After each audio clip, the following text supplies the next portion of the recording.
There's a moment every entrepreneur hits. You're working harder than you ever have. The calendar is packed, but the inbox feels endless. That to-do list never gets shorter, and somehow the business still isn't growing the way that it should be. But the problem isn't effort. The problem is leverage. Welcome to the Leverage Podcast. I'm your host, John Davidson, and every week I'm sitting down with founders and top performers who have found that lever. The hire, the system, that mindset shift that changed everything. This show is for the business owner who's ready to stop being the bottleneck and start being the architect. Let's get into it.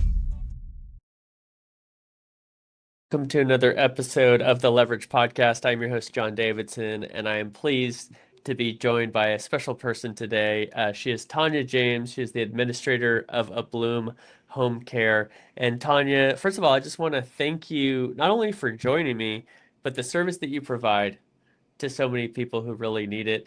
We talked a little bit before we hit the record button here, and for the audience, I was sharing, I was very close to a family growing up where the father owned a home healthcare business.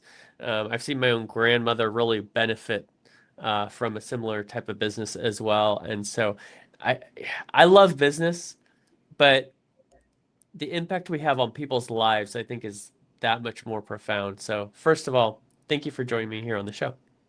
Thank you so much, John, for having me today. It's a pleasure to be here with you.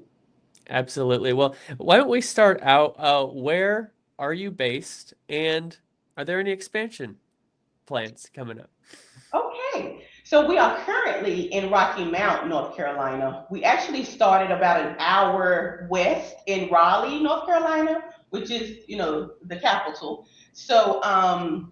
But we migrated east about maybe 3 years ago. So we've been in business 6 years. So half of that was in Raleigh, kind of migrated back east. And so now we're in Rocky Mount, North Carolina. Wonderful. And I'm out here in Dallas. I understand that you might be in my neighborhood here pretty soon. Is that right?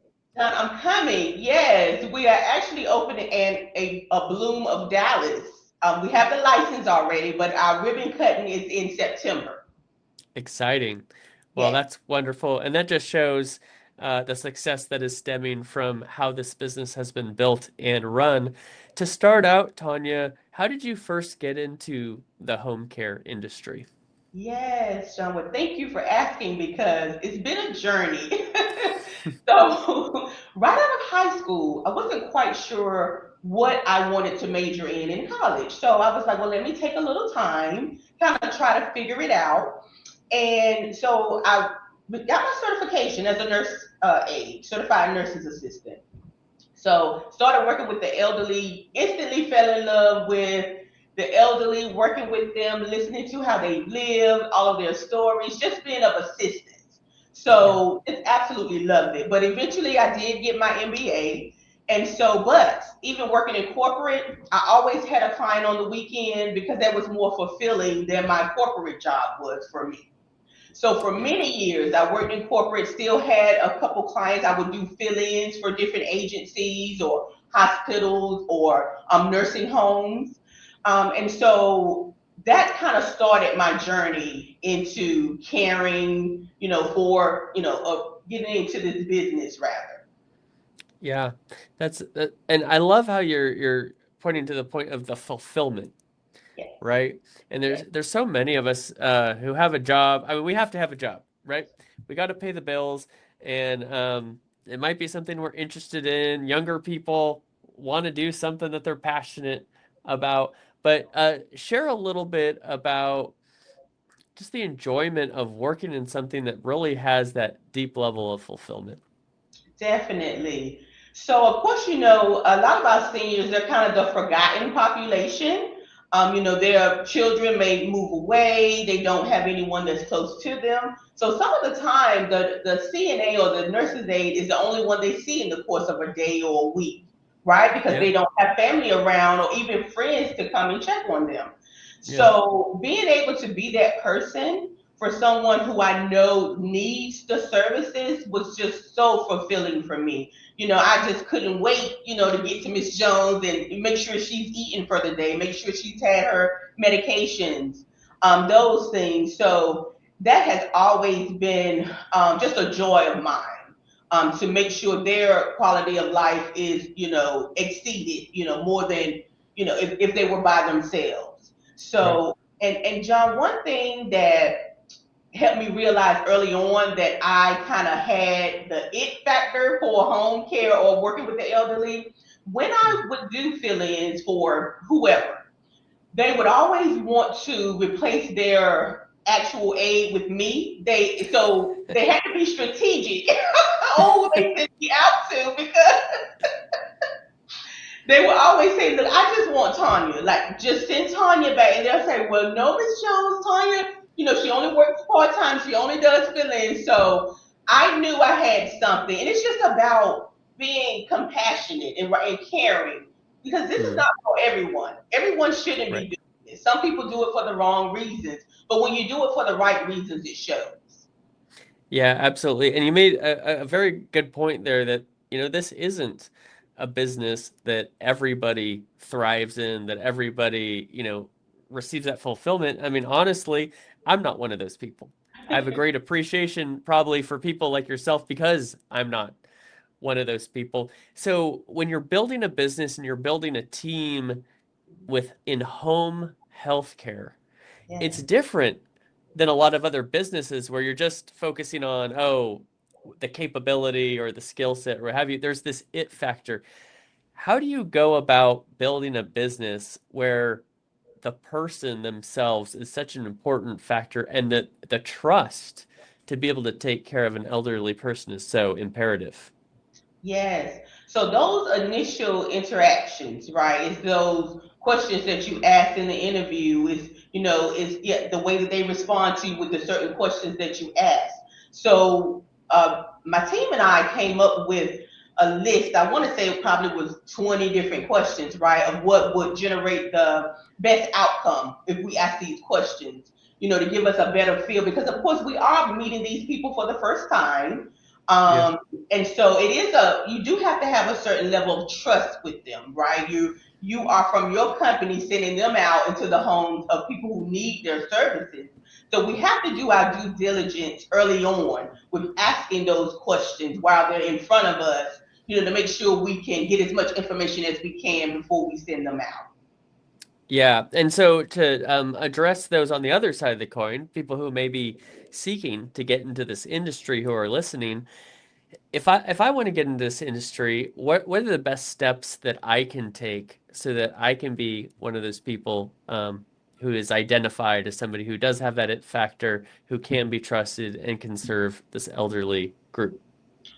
Well, John, that's a kind of broad question and answer as well, because per state, right, there are certain policies and procedures that you have to follow. Each state is different, Mm, right? So hmm. I'll speak on North Carolina because I know that the best. Yeah. Um, there are two separate aids, right? One is called a PCA, which is a patient care assistant, and it's a CNA. The CNAs are certified. So, per state requirement, a PCA can only work as a companion sitter. So that means they can only do those things that does not require you to physically touch the client. So Ah, yeah, that is medication reminders, meal prep, light housekeeping, transportation to and from appointments, and just that companionship piece. But if you're certified, you can work with any of our clients. That's total care, which means they may be bedridden. They may need help with bathing, dressing in the morning, right? Grooming, those right. things, toileting. They may need help, going to the bathroom and, with the diapers, with the pull ups. So you have to be certified in order to do those. So Hmm. if you really, I feel like, interested in the industry, it's best to become certified. Then you're not restricted in any way. You can work with any of the clients that any home care agency or facility has. So if you're really interested and really compassionate about it, and certification doesn't take long at all. And there are fast track programs that you can go to that are a matter of weeks. But if you wanted to take the longer course, there are community colleges that give courses all the time. So I would say if you're serious, just take those courses and become certified. Fantastic. And those are college courses, it sounds like. Is there a degree? Is it a separate certification? How would I go about getting certified in North Carolina if I would like to be? So the best thing to do is to look at your community colleges. I feel like they give a more in-depth training because you Okay. have the classroom part, then you have the clinical part where you have to actually go out to a hospital or facility and do those tasks in order to pass. Yeah. So I feel like that's the best route, but it's a lot of different places that are popping up that does give CNA certifications. It's kind of the same process. Most times it's shorter than a community college. So if you kind of just want to get it done, those places are a quicker way to do it. And not saying it's anything wrong with a fast track, right? But Right. I feel like community colleges will give you more of an in-depth training. Yeah, that's great insight. I'm a community college. I went to community college before going to university, and also for those out there weighing their options, it's a lot lower cost. Way to go about it. That's Helps you right. figure out what you want to do Yes. before you're old enough to really know what you want to do, Yes. and then helps you find that track. I appreciate that advice. Well, one thing with every business, but yours especially, is you don't want to be the bottleneck, Right. right? And so as we grow as a business, you want to be able to serve people, and you don't want to be required for every little thing. In your business, how have you been able to develop systems that are effectively eliminating the bottleneck? So I have great nurses on staff. From the beginning, God has just sent me just the most amazing nurses that there are, and a lot of them already have home care experience. So they bring me those ideas. They bring me, those maybe challenges they've seen in other areas, and so we can prevent those, in my business. So it's a matter of, getting those processes in places, working them, seeing what's not working for them, and then kind of changing up. So, Mm. we do like a quarterly review where we go over things that are working, things that are not, and the things that are not, we revamp them, we change them to become better. Mm-hmm. Yeah, that makes a lot of sense. Now, one tough part of your business is, the word care is actually part of the industry here, but you are running a business, and a Yeah. business has to make a revenue, has to make a profit to keep generating, keep people employed and such. How are you able to balance the care part of it along with the business finance reality? That's a good question, John, because sometimes they battle, right? Like sometimes, especially dealing with, maybe state programs that you have to have all this criteria in order for them to pay, right? So it's a matter of balancing because in this industry, of course, I love it. I love working with the elderly, that population. But we know, they pass, or they move, or sometimes the family feel like it's a better fit to put them in a facility. So you can have, 20 clients one day and you lose three in a day, and they can be your major clients, right? So you gotta try to have that balance. Luckily we're able to, accept most insurances. We are Medicaid certified, so we can, have the state programs and all of that. But you also need like private pay clients to kind of offset because sometimes with the payers, you may not get paid in 30 to 45 days. So you Right. have to be able to keep your company running. So you have to have other revenues coming in. Mm-hmm. Now, Mhm. what are those different sources of revenues? Yeah, so of course, private pay is the number one that you will want in your business because you're not jumping through the hoops. You don't have all this paperwork to submit. It's just you and the client, and that's the relationship. But Mm-hmm. then you have those payers that Medicaid, you have Humana, you have United Healthcare, you have all these policies and plans that sometimes are not easy to maneuver. So you Mm-hmm. have to submit documentation. You have to, North Carolina implemented EVV, electronic visit verification, that has to be in place in order for them to pay you. And Mm. if some of that is not lined up, you don't get paid. You provided the services, but they have the right not to pay you if the paperwork is not adding up. Oh, So wow. that hurts the company, yes. We've actually had to deal with that last year, and it took months in order for us to be paid. Yeah, well, I mean, insurance is such a complex and complicated issue. There's a reason every presidential cycle, healthcare is a big topic. So now if I'm evaluating whether me or my parent are right for home healthcare, right? And so that is where we're leaning. What do I need to make sure I have in place from an insurance perspective, or how do I need to properly evaluate that so I'm making sure that my decision is also matching with my insurance? So, John, the first thing with insurance policies, it's best to know what you have going in before you Yep. even reach out to an agency. So that way, because the questions they're going to ask you, does your insurance policy cover home care services? And one thing I want to distinguish, John, is that there's a difference between home care and home health care. Yeah, tell us about it. The difference is home care is non-skilled, which means we only Mm. provide services for the ADLs, which are as I mentioned before, the bathing, the dressing, the grooming, meal prep, light housekeeping, medication reminders, transportation to and from appointments.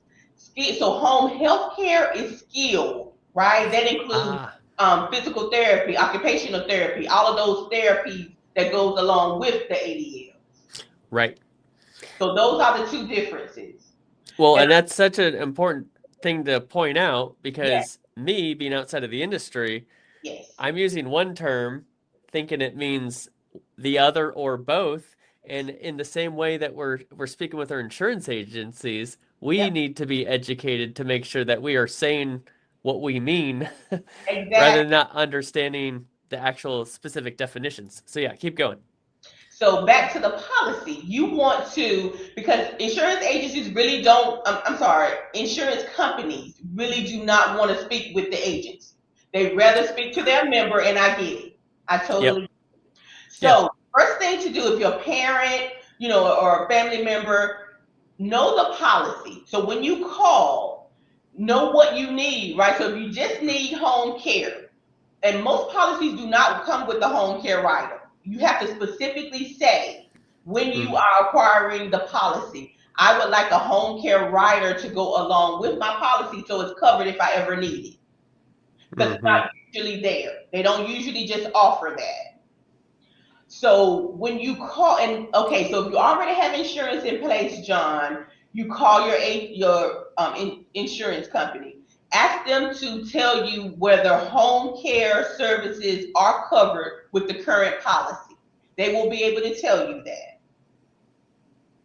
Because Yep. I've tried to, of course, for the elderly who maybe live alone, I usually, if I have to help, I'll have them on a three-way call so that Mm, I'm there to help, whatever information they may need from the agency, and then the member is on the line. So then they're able to talk directly to the member because, again, they do not want to give us any information. yeah. Yeah. Well, you are a wealth of information, Tanya, and I appreciate you sharing all these very specific details because it's so important as Yes. we're learning that we get all of these little details right versus, wishing we had later, and being out of pocket or not having the funds that we thought. Well, we're going to get into some more insights based on your experience, but first, let's listen to a message from our sponsor, Sphere Rocket. Business owners and entrepreneurs will place a proven executive assistant VA for just $4 to $8 an hour, and if they don't perform, you don't pay. Imagine freeing up 20 plus hours a week by someone handling your most time-consuming tasks like admin work, managing emails, scheduling meetings, and so much more. This one hire could transform your productivity and give you back the time you need to focus on growing your business. At Sphere Rocket VA, we make this possible in as little as 7 days. We'll place a proven executive assistant VA in your business for just $4 to $8 an hour, and your VA will take over day-to-day administrative tasks, help manage your email, email and calendar, follow up with past clients, giving you back 20 plus hours a week so you can increase your sales and even enjoy more personal time. And here's the best part. If they don't give you back 20 plus hours a week in the first month, you don't pay Sphere Rocket a dime. We've done this for thousands of business owners, and now it's your turn to see the results. Click the link around this video to schedule a demo and discover how this one hire can completely change how you run your business. Remember, if within 45 days the VA doesn't perform, you don't pay. All right, I'm back here with Tonya James. She's the administrator of Abloom Home Care Services, and she's giving all sorts of great insight, not just on her career, but some important distinctions of understanding if home care is right for you, in addition to, or I should say, including insurance and those very specific nuances. Tonya, if I am evaluating my options, in later in life, how would I know if home care is the right approach for me versus some of the other options? Well, good question, John. So if you are looking to, and if you were speaking, what if you're elderly? Is that what you Yeah. are? Okay, because, and I asked that because, home care is for not just necessarily the elderly, because we have people who are post-operative, who may Oh, have had right. surgery on a limb and they just need temporary services until they recover. Good Um, point. yeah, so, not just the elderly, but if you're elderly and you're at home and you're having challenges, right? Like maybe you can't, you know, say for instance it's for your parent, John, and you notice that your mom is leaving the oven on, she's forgetting to turn the oven off. You go and you see her pill box, she's not remembering to take her medications.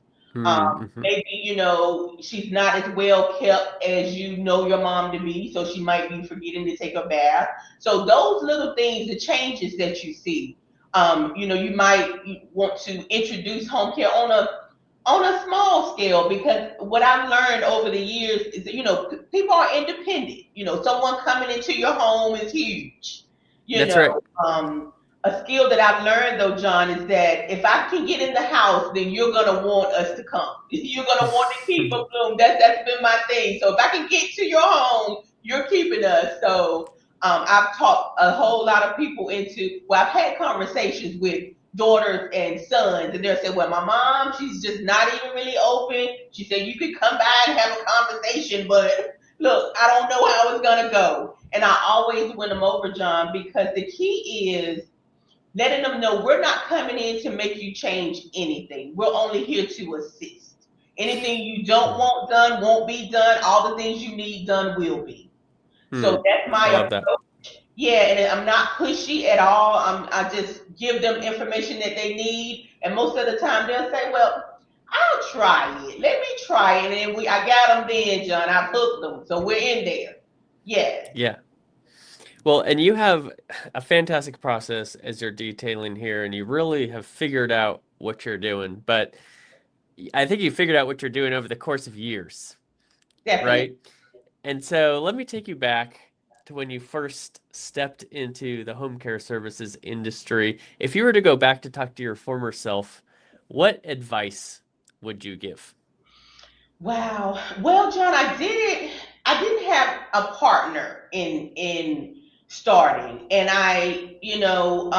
at the time, and I did very well just on my own. So I'll give myself credit for that. But I think I would have enjoyed having someone else to either bounce ideas off, just another person partner, right, to kind of get things in place and get things going. But God blessed me, with a mindset that I could get it done, and I did. But I think I would just include, someone else in the process of getting started and all of that.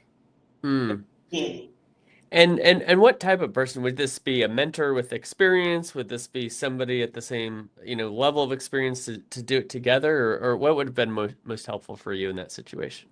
So I have and had a mentor starting out who was already successful in the industry.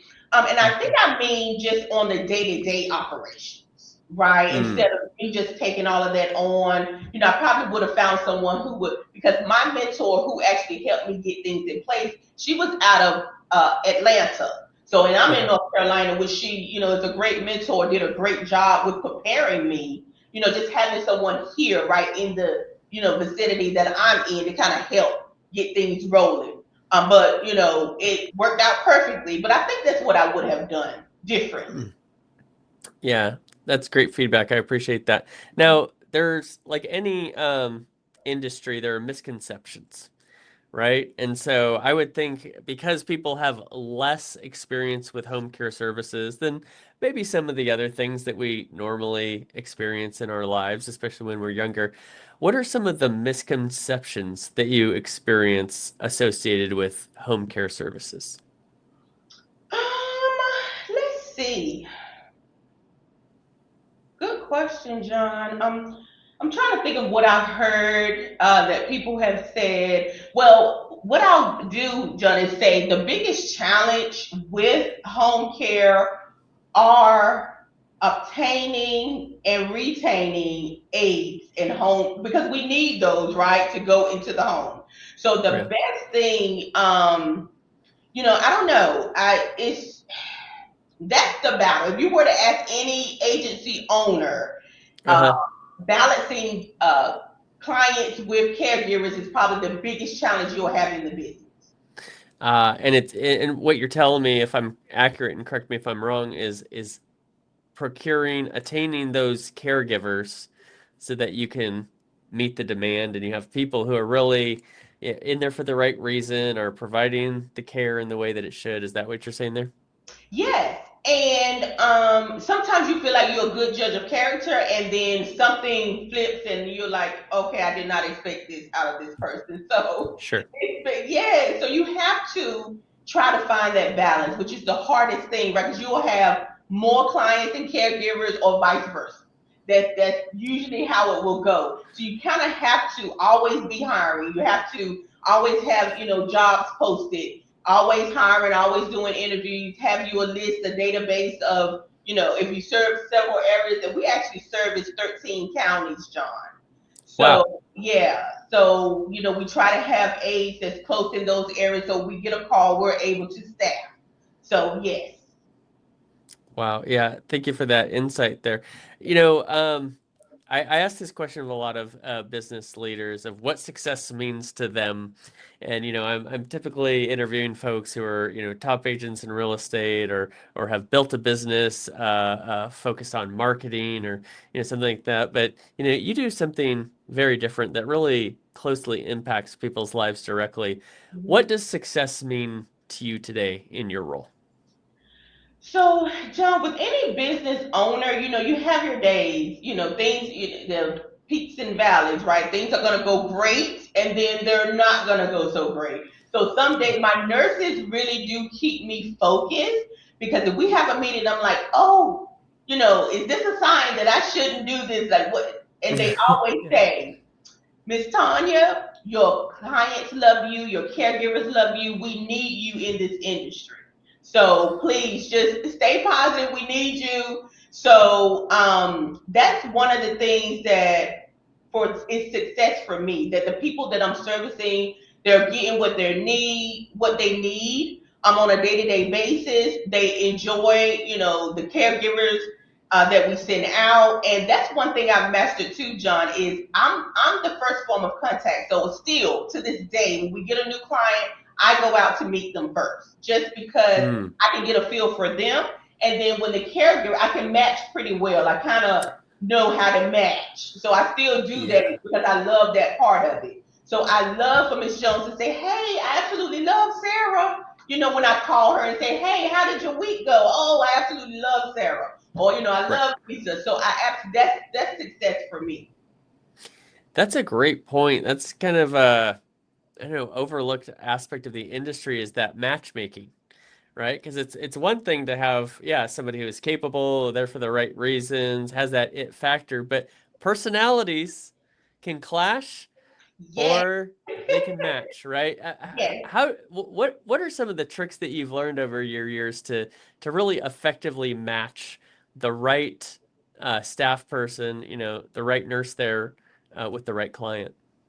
So okay, so when I go out to meet Miss Jones, or Mr. William, we're just talking. We're having regular conversation. I'm getting a feel for who they are, the things that they like, the things that they don't like.